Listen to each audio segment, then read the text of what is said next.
Gone, Chapter 7, MISPERS. Yvonne was scribbling head down when the DCI came to see her. "Ah, I thought I'd find you here. How are you? Everything okay?"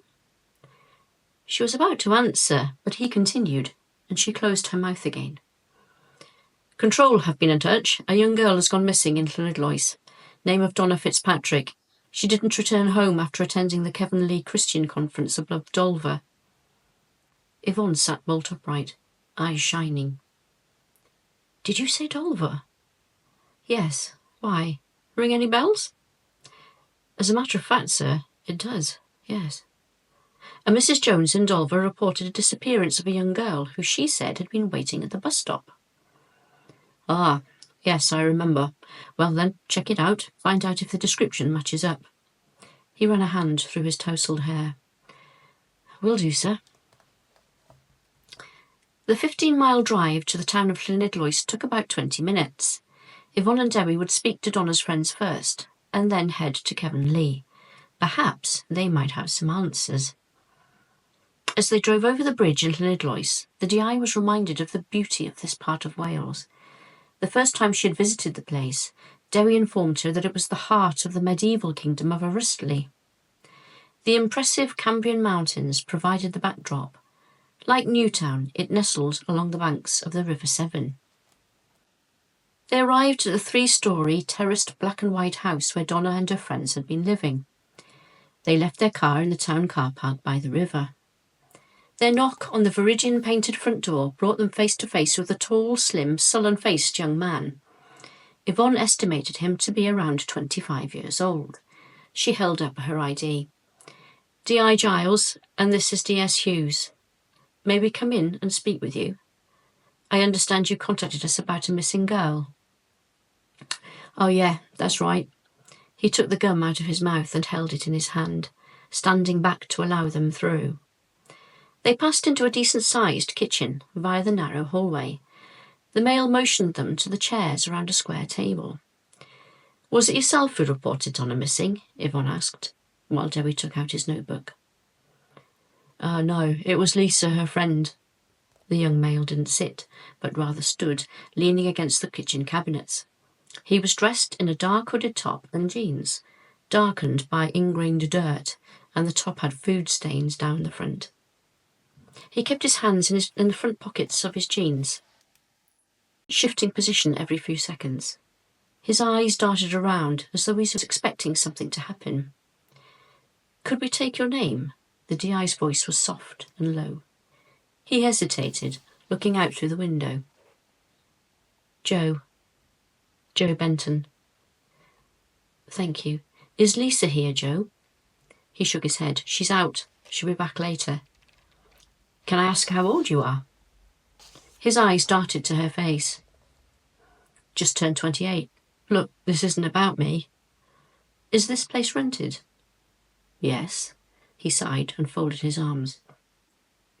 "Whose name is on the tenancy?" "Mine." He glowered at her. "Look, what's this got to do with Donna going missing?" Yvonne pursed her lips, looking down at the table. "I understand that you're worried, but please tell us what you can about Donna and what happened." "She was supposed to be back last Friday." "Is that from Kevin Lee?" "Yeah. She was into all that stuff." "You mean religion?" "Yeah."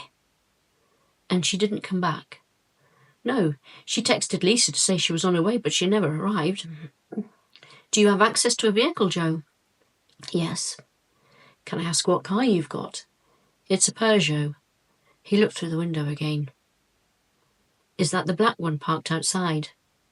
He nodded. "Do you have Donna's mobile number?" "No." He looked away again. "Lisa has it, but it's switched off. Goes straight to voicemail when you try ringing it." "Do you have a photograph of her? A recent one, if possible?" He shook his head. "She's got a Facebook page. Donna Fitzpatrick. You'll be able to look her up on that. Nobody keeps paper photos anymore." He looked at her with one eyebrow raised. A look designed to tell her that she should know that already. "How old is Donna?" Yvonne stared directly at him, and he averted his gaze. Not sure. 16, I think. We have a possible witness to her disappearance. His wide eyes darted once more to her face. The witness seems to think that she looked around 14. He shrugged, shifted position. Maybe. When did Donna begin living here? Dunno. 4 months ago? Where was she from? Birmingham, I think. How did she end up here?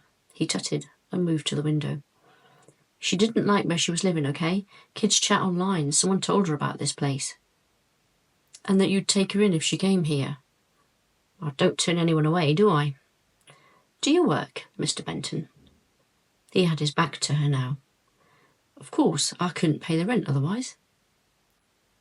What do you do? I work in Tesco's. Newtown? Yeah.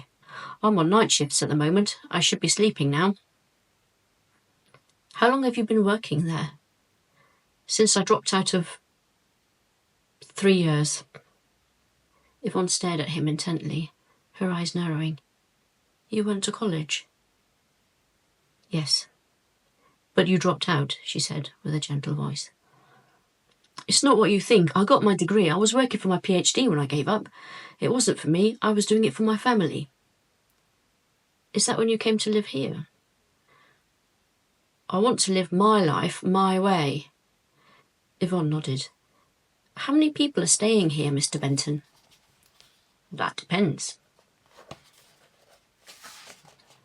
Yvonne raised her eyebrow. On what? On how many people need a roof. Not more than 7 or 8, though, usually. Are there others here at the moment? Oh, sure. There's a few upstairs in the rooms. Do you mind if my sergeant goes to speak with them? He shrugged. Whatever. Thank you. Yvonne nodded towards Derry, who rose from his seat to head upstairs. The sound of a key turning in the front door lock set Benton tapping his fingers on the countertop. The DI could see that he was on edge. She said nothing. The kitchen door was pushed open by a dark-haired, petite young girl, who looked about 15. She stopped when she saw the detective sitting at the kitchen table. She set 2 shopping bags down on the floor and pushed wayward hair from her face with a shaking hand, looking up at Benton. His face was impassive. This is Lisa, he offered, turning to fill a glass with water from the tap. Lisa. Yvonne nodded the greeting and gave her what she hoped was a reassuring smile. I'm Yvonne Giles, police. I understand your friend is missing. Lisa nodded and pulled out a chair from under the table. She took off her khaki bomber jacket and draped it over the back before sitting. Have you found her? Lisa's eyes were wide, and they darted around the DI's face. Yvonne shook her head. Sadly not, though we may have had a sighting.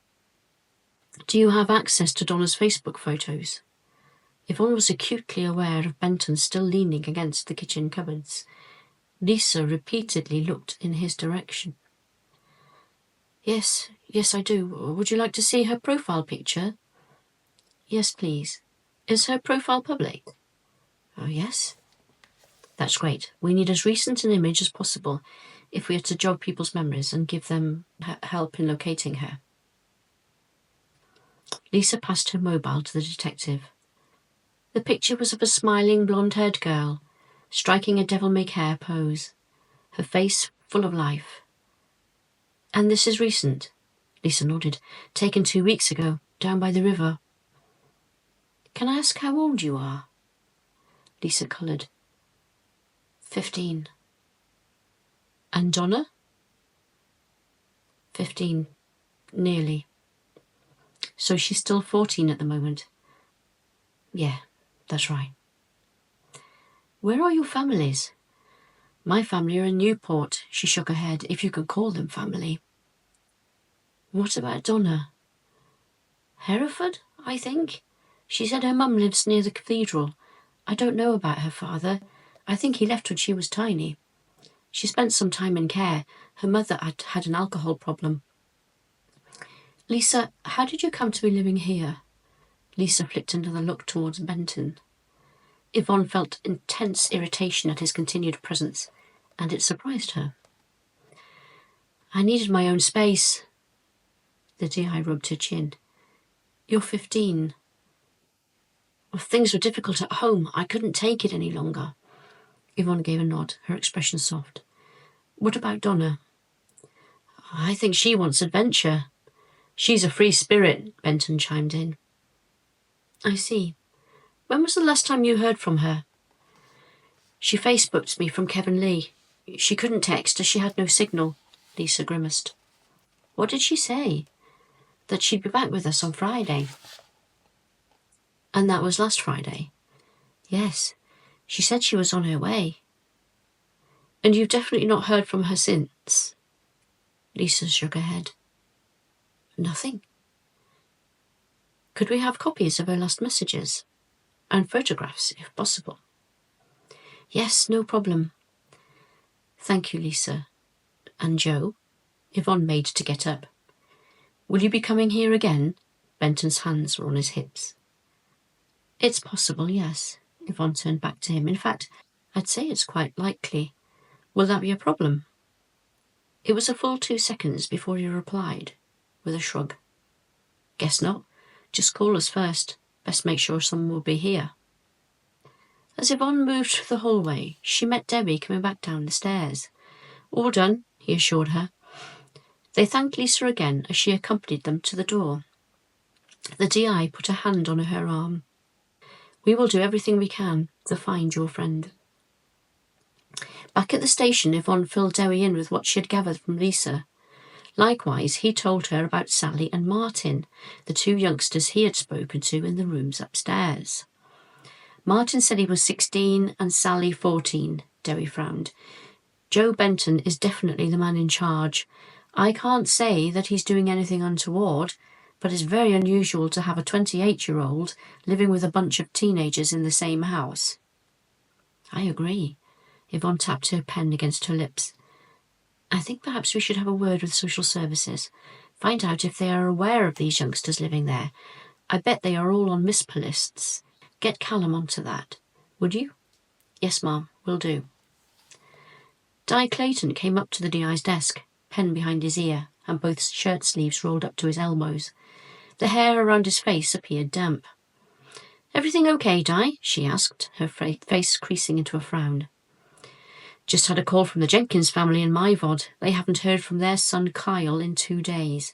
They thought he was staying with a friend, but the friend's parents claim they have not seen him, and Kyle's friend reckons he lost Kyle at the flea market and assumed he'd changed his mind and gone home. Yvonne sat upright. Our missing boy? Could be. Seems likely. Let's cross-check his photograph with the description John and Sarah gave us. Better still, go and see them and show them Kyle's photograph. See if they can confirm that he's the boy they saw. Will do, Mom. Ask the family if Kyle had been talking to anyone online. We may need to borrow his computer and any other devices for a while. Yes, Mom.